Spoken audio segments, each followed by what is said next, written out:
Hello guys.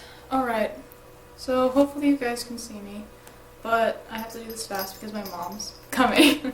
Sophia, that's not a toy. As you guys can see, I'm at home.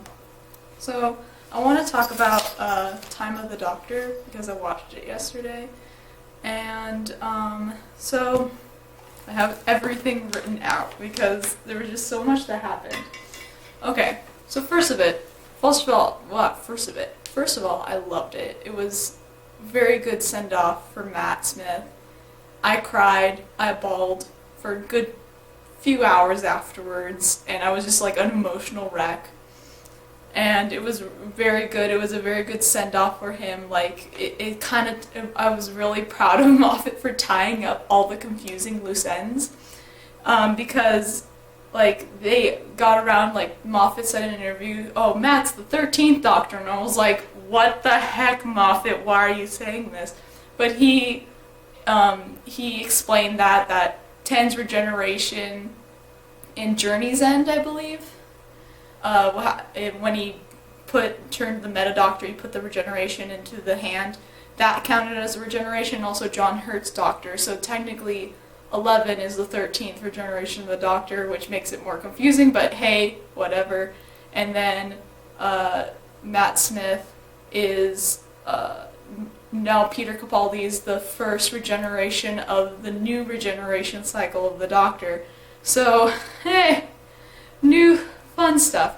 So, I'm glad that he explained that. He also explained the silence and how they were genetic mutations for confessors.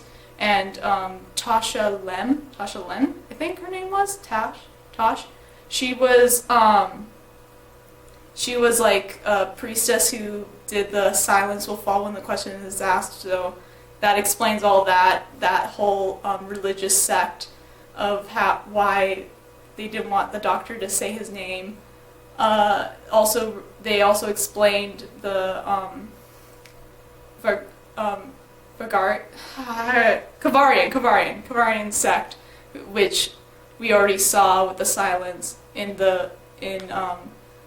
Amy and the silence and everything, like Rory and River, and you saw that and how they made River, and they explained all that and how that sect broke off. So they explained everything about that. They also explained the cracks in time that was on Amy's wall. It was Gallifrey calling out for help and things like that. So I'm really glad that they explained all that. They also explained Trenzalore, which I really wanted them to explain because that was super duper confusing. But I'm just a little bit confused if he didn't... Well, technically the 11th Doctor died on Trenzalore, but the Doctor didn't die on Trenzalore, so if they're gonna make that happen later on in the series, I don't know, but whatever. And, basically, I loved the ending, I cried, loved Matt's speech. It really put kind of David Tennant's whole ending to shame because it was just a beautiful speech. It was like a beautiful send-off.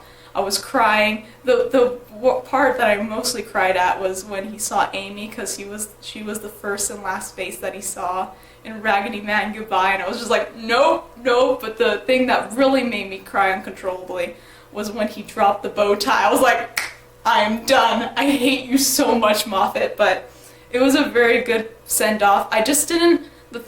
my little gripe with it is that it was just like, okay, Matt's there, and then bang, like you blink one eye, and then all of a sudden it's Capaldi, and I was just like, I like the regeneration, like with 9 to 10 and 10 to 11, like you see like the face change, and I really like that, but it was just like, bang, it's Capaldi now, and he's like, my kidneys, and I was like, oh, whoa, Capaldi.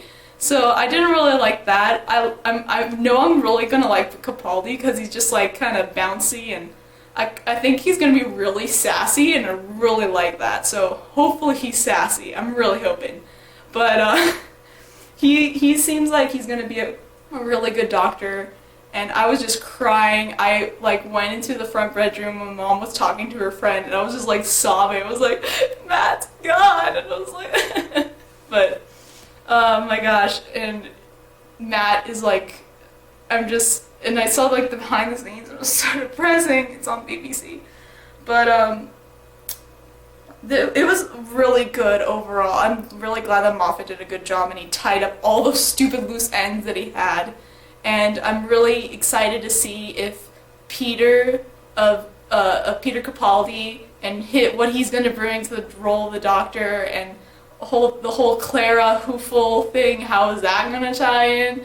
And just, there was a lot of funny parts and making light of things. And Handles! Rest in peace, Handles, the only Cyberman that we only liked. Like, come on. Really, Moffat? You had to kill off, what, 2 characters that we kind of liked? We loved in the stupid episode, but anyway. So I loved it. It was like 10 out of 10, amazingness, cry, depressing, but amazing. It was a good send-off to such an amazing Doctor. Matt Smith, if you're watching this, thank you so much for everything that you did. You made bow ties and fezzes and Stetsons cool again, and you had really big shoes to fill, especially for me, because I loved David Tennant, and when he regenerated, I was bawling, and I refused to watch you, sadly, for a good few months. And then when I watched you, I instantly fell in love. So thank you so much. You filled the gap in my heart. And it was just amazing. Like when you pulled out those fish fingers and you found that crack in Amelia Pond's wall, I was just like, I'm going to love him. And so thank you so much, Matt, because you are such a fantastic Doctor. And I'm going to cry. And I'm just so sad to see you go. But, you know, everyone has his time. And, yeah.